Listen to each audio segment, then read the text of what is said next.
What I'm going to give you is preliminary details of what we know so far.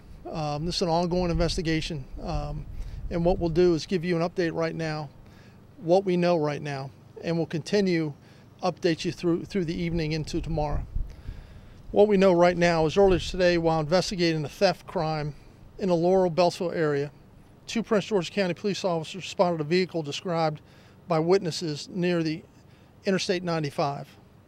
As the officers who were riding together in a marked patrol car attempted to catch up with them, they transmitted their location to the dispatcher, and the police car left the roadway and came to a rest in a ditch.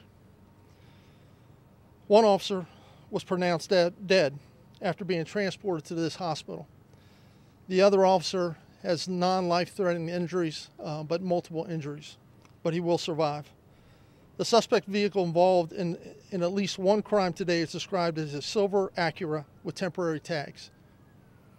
The investigation is ongoing, and like I said, it's very preliminary right now, but that's what we have so far, and we will continue to update the community as we go. What I ask is from everyone is their thoughts and prayers for the officers' families, this department, and this county as we go through this very difficult time. What I'd like to do now is bring up the Vice President, or the President of the Fraternal Order of Police, Vince Canales. Thank you, Chief. I'm just going to ask any citizen out there that may have witnessed this event to please give us a call Crime Solvers, call the police department directly, notify us of anything that you may have seen in reference to this incident that can help bring this to a closure for the family as well as for my fellow officers out here today. As you can see, this job takes its toll on all of us. This is a very sad day for me, for my men and women who I represent, for the police department as a whole. And I know that everyone will keep us in their thoughts and prayers. What I will ask at this point is I'll have the county executive step up. Thank you, Vince. Thank you, Vince. Like the Chief and Vince Canales, I would like to ask each and every one of you that if you know anything, to please call Crime Solvers and help us out with this. We also ask for your prayers for the 2 officers, for their families as they're going through this, and for Prince George's County. I also want to thank the police chief and the men and women who put their lives on the line every day to protect us in Prince George's County. This is just what happens, and they are brave, and they take it willingly and knowingly, and but we pray for them and their families. I also want to thank Councilmember Lehman for being here, supporting us, and our Deputy CAO, Barry Stanton. And I want the family to know, and I want you to know, that this is a family, and all of Prince George's County government is going to wrap its arms around these 2 officers and the rest of their colleagues to make sure that we get through this. And the police, I'll turn it back over to the Chief to lead us through this investigation. Thank you, Chief. Well, that's pretty much all we have right now, the information we have, but I'll take a couple questions. A witness on the scene told me that there was no doubt in the man was out there to purposely cut off the officer laying on his way.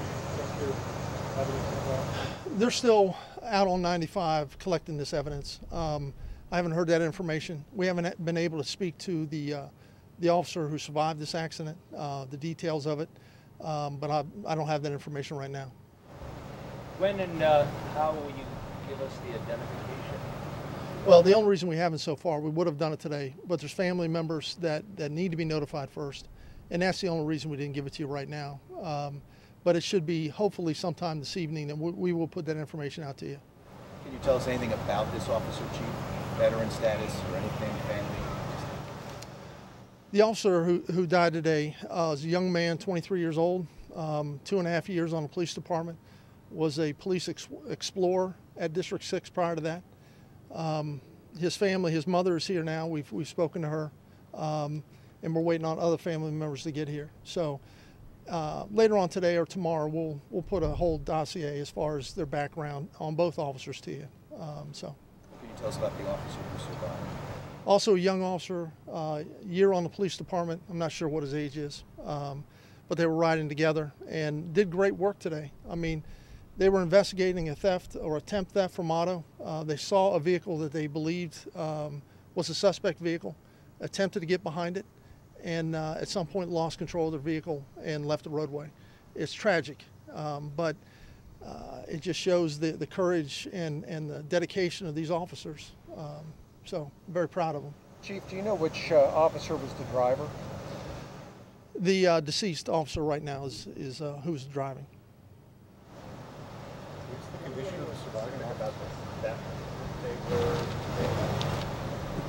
I'm sorry, ma'am. that they were pursuing somebody. Would be anyone specific about what that was? And we're still working through that, but it was initially as a theft from auto attempt. Someone was trying to break into a vehicle.